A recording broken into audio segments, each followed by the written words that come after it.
আহা, আফসুসের এত লম্বা আখিরাত কেমনে পার হবেন, এত লম্বা কবরের জিন্দেগি কেমনে পার হবেন বলেন তো।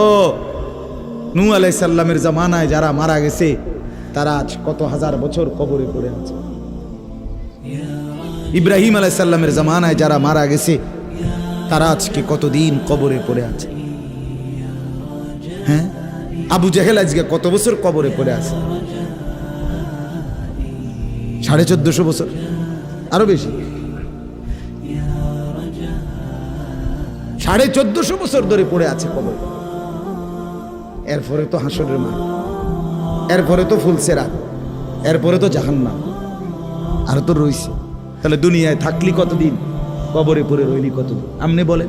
আবু জেহেল দুনিয়াতে ছিল 800 বছর, কথা কন না। আবু লাহাব দুনিয়াতে জীবিত ছিল 900 বছর, তো কবরে আছে কত বছর? তো